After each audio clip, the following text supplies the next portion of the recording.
Good morning. We are done with a statement of partnership lump sum method. So now we will proceed to the statement of partnership liquidation installment method. Their financial statement as of September 30, 2022, cash 50,000, non-cash 670,000, liabilities 405,000, new loan 20,000, yung capital 80,000, S capital 140,000, and B capital 175,000. In the first installment, 510 was sold partially for 390,000. So we have a loss of 120,000 in which we have to deduct or distribute, to the partners using their profit ratio or average ratio. 120,000 multiplied 50% equals 60,000 loss. Then 120,000 multiplied by 30% equals 36,000. Then the last is 120,000 multiplied 30% equals 24,000. We got that value through multiplying their average ratio by the loss of realization. We balance everything. Distribution of the cash, we first pay our liabilities, which is 405,000.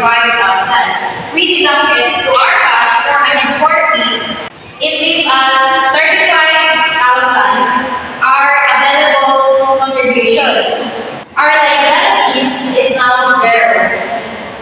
And write down the unaffected accounts, which is the non-cash, 160,000. You loan 20,000, you capital 80,000, S capital 104,000, and B capital 51,000. We need to know what the partners can receive the left cash. That's why we need to make a cash payment schedule. USB partnership, schedule of same payments, first installment July. Yung capital has 20,000, S capital has 134,000, and D capital has 51,000, the total of 175,000. We write down their capital balances. According to the rule, we add any loans to the partners, which is 20,000 to yung capital. Then we add up all 40,000 for you capital, bring down the unaffected accounts, which is 104,000. The B capital is 51,000, the total of 195,000. Our unsold non-cash asset is 160,000, in which we assure that as theoretical loss. We should contribute that loss to the partners according their average ratio. 160,000 multiplied by 50% equals 80,000. 160,000 multiplied by 30% equals 48,000. For B capital, 160,000 multiplied by 20% equals 32,000, the total of 160,000. After we deducted that loss, we come up a negative balance in new capital, which is negative 40,000. That 40,000 will be absorbed by the remaining partners have a positive balance. We multiply 40,000 by 3/5 or 30% divide 50% equals 24,000. 40,000 multiplied by 20% divide 50% equals 16,000.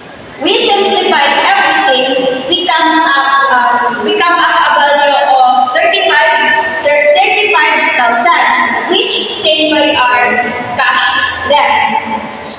Capital S and B can receive of 32,000 and 3,000 respectively. So So let's proceed to the second installment in August 2022. So we have a capital balance to the partnership. In U, we have a 13,500, S 68,100, B 45,100, and a total of 127,000. And then add loan, which is 20,000, and total 20,000. Then compute the balance, we have a 33,500, going down 68,100, 45,000, and the total of 147,000.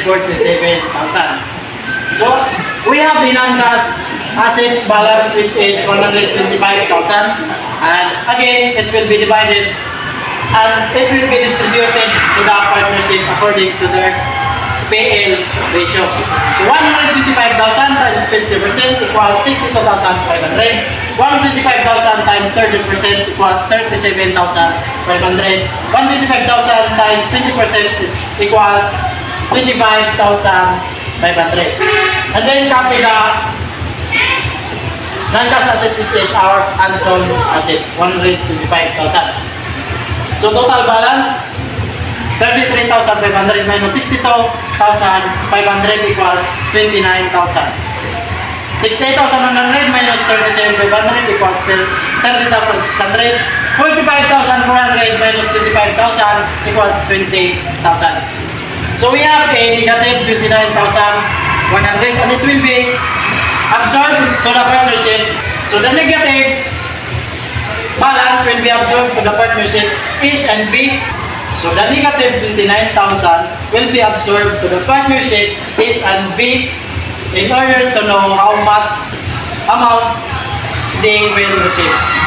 So 29,000 times 3 divided 5 equals 17,400. 29,000 times 2 divided 5 equals 11,600.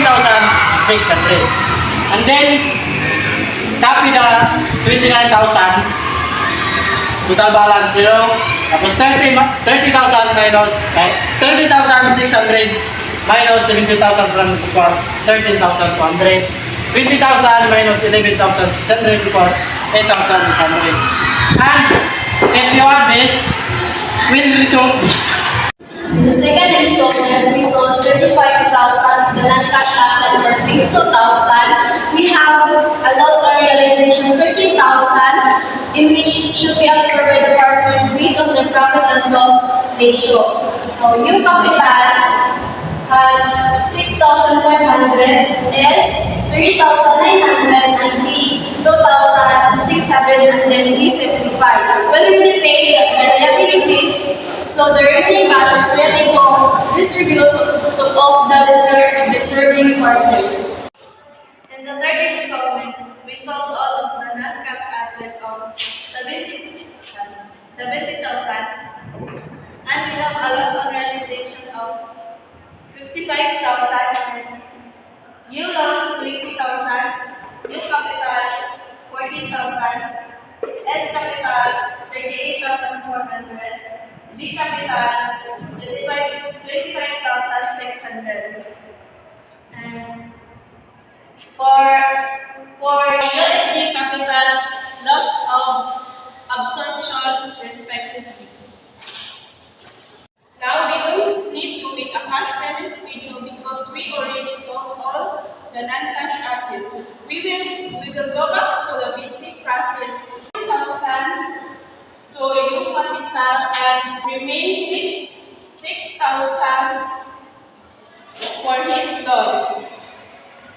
That remaining loan should be zero by deducting it to cash account, and is and B capital should receive a final payment of 3,800 and 38,400, and for B capital is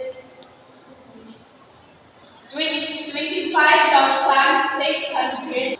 Is and B capital receive a final payment of 38,400 and 25,600 respectively. This is our journal entry First, we have debit cash 390,000, U capital 60,000, S capital 36,000, B capital 34,000. Our credit is non-cash asset 510,000. Second is our debit liabilities 405,000. Our credit is cash 405,000. And the third is, this is the total balance of first installment. So we have debit S capital 32,000, B capital 3,000. And our credit is cash 35,000. So number 4, the second installment, we have debit cash 22,000, B capital 65,000, 6,500. 65 bro. 6,500. Ito na, number 4. Sige. Number 4, the second installment, we have debit cash 22,000, B capital 65,000, S capital 39,000, B capital 26,000. Our credit is non-cash asset 35,000. So number 5, our debit is S capital 13,200, B capital 4,800, and our credit is cash 22,000. The next, the third installment, we have debit cash 70,000, U capital 27,500, S capital 16,500, B capital 11,000. Our credit is non-cash asset 125,000. The next is number 7, debit U loan 14,000, credit U capital 14,000. The last, number 8, we have debit U loan 6,000, S capital 38,400, B capital 25,600. Our credit is non-cash asset 70,000.